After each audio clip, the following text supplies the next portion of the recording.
Let's bring in David Otto, who is a director of the Geneva Centre for Africa Security and Strategic Studies. He joins us live now from the Nigerian capital, Abuja. Thank you for being with us on the program, sir. Now, military intervention seems to still be an option for ECOWAS, but of course, a diplomatic solution would be ideal in this situation. What's your assessment of where ECOWAS stands, all while the coup leaders form this transitional government? Well, I think the decision right now is that ECOWAS is waving the carrot. At the same time, it is waving the stick. They made two declarations. One is that they have activated what they call the ECOWAS standby force with immediate effect. This comes, in the backdrop of the meetings of Chief of Defense Staff. And the second decision that ECOWAS has made is that it has decided to deploy, the ECOWAS forces, to restore the constitutional order. Now, in that second decision, ECOWAS doesn't specifically mention a time frame, but in the first decision, in terms of activating the standby force, it uses the word immediately. That means, that is something that is going to happen now. But the deployment of ECOWAS forces into Niger has not been given any time frame. It's understandable, of course, because it will take time for ECOWAS to raise, a joint command forces, from across the member states.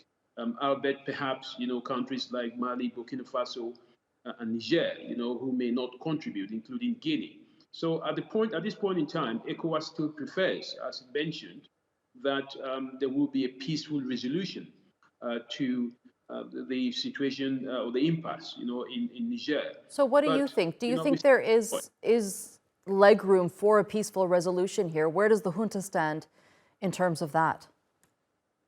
I think this is one of the biggest challenges, and I feel very much in the position of ECOWAS, because what we have seen is that the junta has moved on. They have appointed 21 ministers.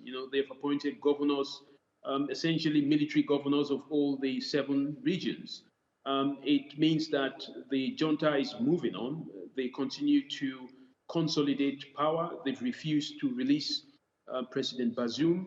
They also refused to allow some of the ECOWAS and UN envoys that were sent to have dialogue with them.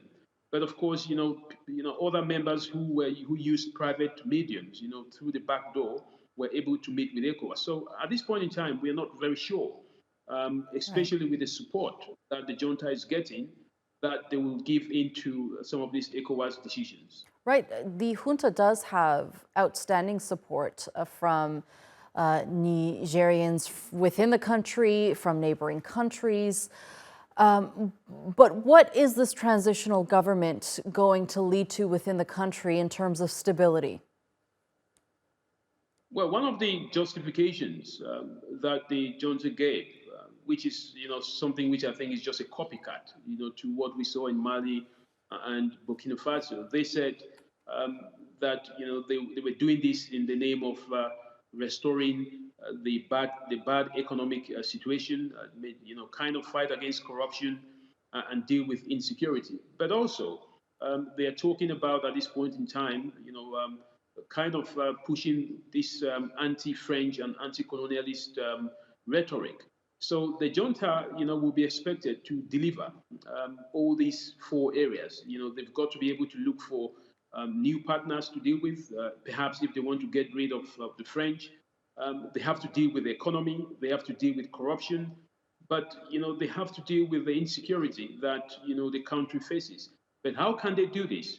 If they don't have some of the ECOWAS members backing them. Mm-hmm. So it's going to be difficult, not just for ECOWAS, Right. but it's also going to be difficult for junta when it comes to delivering on some of these justifications that it mentioned. All right, David Otto, thank you so much for being with us here on TRT World. It's always a pleasure speaking to you.